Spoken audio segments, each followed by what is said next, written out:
Direction Saint-Jean-de-Luz la semaine dernière pour la 15e édition du Festival international des jeunes réalisateurs. Au programme des premiers et des seconds longs métrages donc. Et le grand gagnant cette année c'est Nowhere Boy de la britannique Sam Taylor-Wood. Ce film sur la jeunesse de John Lennon a remporté le prix du public mais aussi celui du meilleur réalisateur des mains du jury mené par Claude Brasseur. Un point commun entre tous ces films sélectionnés, la fougue de leur jeunesse et parfois même leur maladresse. Ça m'est égal les maladresses, mais même dans un 25e film, il y a des maladresses. Puis il y a des maladresses qui sont bienvenues. Ça marche dans les deux sens, je ne sais pas, tu vois, il n'y a pas de formule dans un sens, dans l'autre, mais je préfère croire, je me sens plus à l'aise avec l'idée que l'expérience ne sert pas à grand-chose et que la manque d'expérience, pourtant, ça peut être un atout. Les choses la plus difficile, c'est un second film, quand le premier a un peu marché. Parce que là, il y a une pression, il y a l'attente. Justement, après Pour elle, sorti en 2008, Fred Cavaillé a présenté à Saint-Jean-de-Luz son second long métrage, le très réussi À bout portant, avec Roche Dizem qui a reçu le prix du meilleur acteur et dans le rôle principal, Gilles Lelouch. Et pour l'acteur, un premier ou un second long, le plus important n'est pas là. C'est pas tellement une question d'univers, je crois que c'est une question d'ambition. On a le droit de faire... vous savez, les plus grands réalisateurs n'ont pas forcément fait un chef-d'œuvre dès le premier film, c'est pas vrai.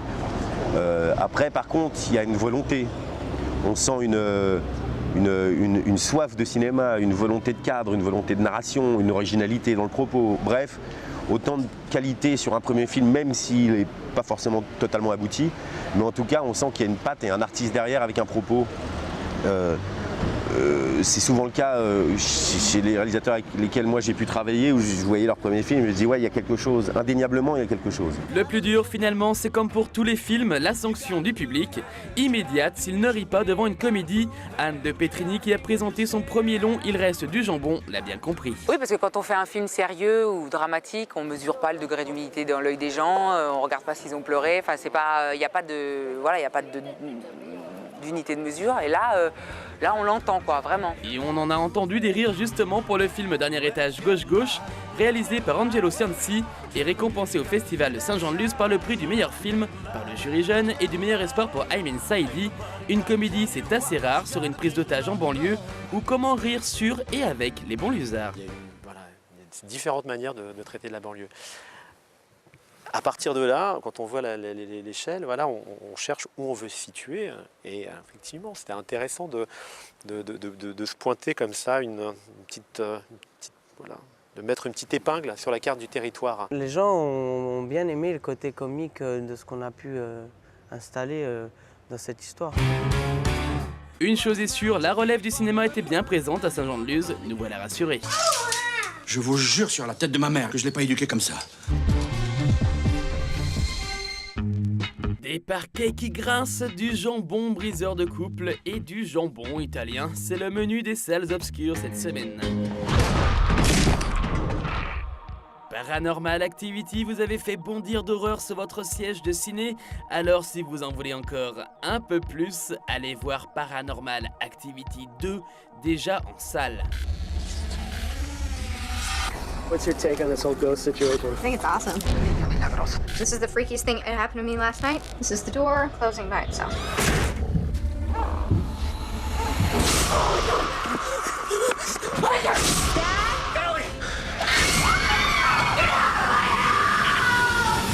Au programme, bruit suspect, parquet qui grince, les nouvelles victimes, une famille, bébé et chien compris. Il reste du jambon est la première comédie réalisée par Anne de Petrini, journaliste et présentatrice télé. Elle y met en scène Anne-Marie Vin ainsi que son compagnon à la ville Ramsey dans une histoire de couple que rien n'oppose, sauf peut-être pour leurs familles respectives, les Lacroix et les Boudaoud. Son prénom c'est Jalil. Et son nom? Boudaoud. Oh, quand même. Oh, mais il est pas terroriste, il est médecin. C'est ici qu'il faut sauver Willy? C'est Justine ça? C'est une copine. Une copine? Oui. Elle est française? Bah oui maman, Justine, elle est pas malgache. Mais fou quoi là? Zappé, on est au ramadan. Quel courage ils ont ces gens-là. Il faut dire que c'est des grands voyageurs. Jalil me fait visiter la cité. C'est la classe là. Ouais, c'est vrai, plutôt que de l'emmener à Venise, tu l'emmènes à Nanterre. Un film quasi autobiographique donc pour Anne de Petrini et Ramzy Bedia que nous avons rencontrés lors du festival de Saint-Jean-de-Luz la semaine dernière. C'est drôle parce que je le découvre en couple maintenant pendant la promotion en fait. Mais vraiment, avant, pendant, j'ai jamais eu le sentiment d'être la troisième ou de tenir la chandelle ou jamais. C'est pour vous, Madame Boudaoui.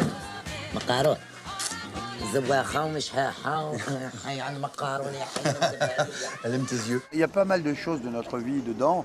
C'est très étrange et prétentieux de faire un film sur sa vie, mais elle s'est servie de ça comme base, oui, pour parler des Arabes. Il reste du jambon, oui, dans les salles dès le 27 octobre. Vous êtes américain? Si, signor. The American, traduction l'américain, est le nouveau film de George Clooney. Celui-ci joue un américain, donc tueur à gages, qui lors d'une mission voit sa femme se faire tuer. Il accepte alors une ultime mission qui le conduit dans un village italien niché dans de hautes collines.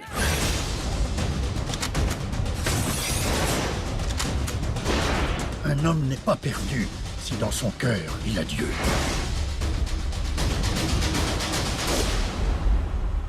Dieu, je ne l'intéresse plus depuis longtemps. Le dernier film de George Clooney, c'est en salle dès le 27 octobre et ça s'appelle The American.